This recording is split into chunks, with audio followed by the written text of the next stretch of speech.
Hey, I'm Desmond, and today I'm going to be talking about cannabis in Canada. Cannabis sativa is one of the oldest known cultivated crops in the world.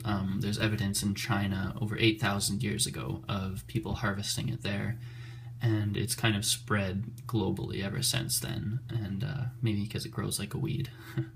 But most countries, it's illegal because of the psychoactive properties mainly and the stigma behind it, as well as international trade agreements.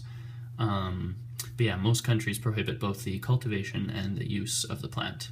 They classify it alongside hard drugs such as heroin or methamphetamines, which is it's unfair to the plant because this plant has such potential for medicinal, recreational, and economic value. Really, the illegality of this drug is the most harmful thing about it, and I really hope that Canada's Liberal government follows through on their plans to legalize cannabis. There's a funny Joe Rogan quote where he says, "The only way you can die from pot is if someone takes a 25-pound bale of it and throws it off of a plane and it hits you in the head." So that's a funny take on how harmless this substance can be. So as far as the medicinal aspects of it, there's been no recorded deaths attributed to solely cannabis, which you can't say about any other substance. In fact, it treats several ailments better than the current medicine that is prescribed by doctors. So some of the things that it is good for is nausea or vomiting, sleeping disorders such as insomnia, anorexia and other eating disorders, movement disorders like spasticity, not being able to control your nerves, that kind of thing, having shakes. It's a general pain reliever. It's also good for glaucoma. There's been a significant breakthrough with using it with epilepsy. It's actually better than lots of the epileptic medication out there and without all the negative side effects. So yeah, it can stop seizures, which is amazing. It's actually good for asthma, which is you'd think is kind of backwards because you're smoking something in your lungs, and it actually opens up your bronchial tubes and it helps you breathe easier when you're having an attack, which is incredible. It's also used for addiction treatment from opiates and alcohol and other things, which is amazing that it can be a habit breaker. And yeah, it can also be used in assistance with autoimmune diseases or inflammation. So actually, generally pain reliever, but like it'll help unswell those joints.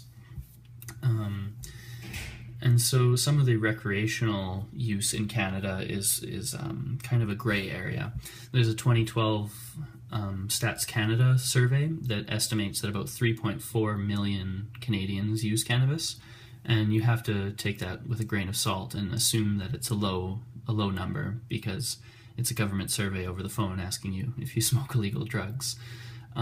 So you would think it would be even more substantial than that, but still 3.4 million is a big enough market for anything.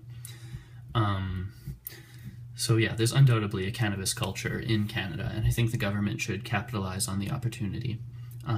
Internationally, Canada already has a reputation for being a producer of fine cannabis. BC Buds is known kind of around the world. So I think it should be something to take pride in, just like a fine producer of wine or beer or whatever it is.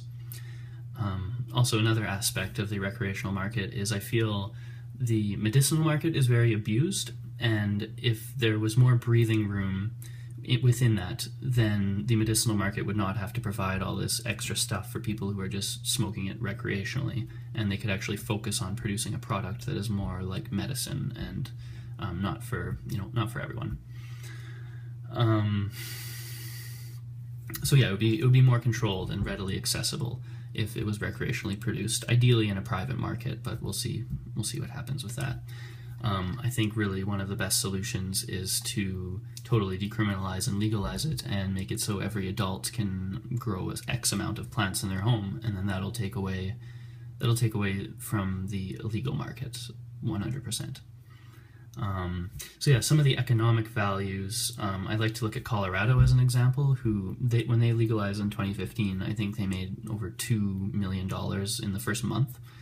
And so if you take that same formula, it means it's about 40 cents per resident of Colorado. So you apply that to Canada, and conservatively, you could be making about $14 million per month in cannabis sales alone, which is an insane market. And that's very conservative. And so there's also a large market surrounding merchandise of cannabis, like glass and gardening supplies and greenhousing and everything else under the sun. So it's a very versatile market, and I think it's really going to thrive if the laws change in the right way.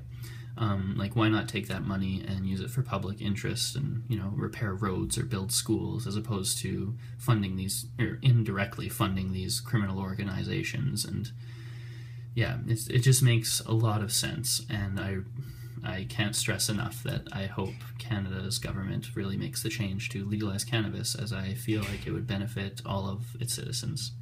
So, thank you.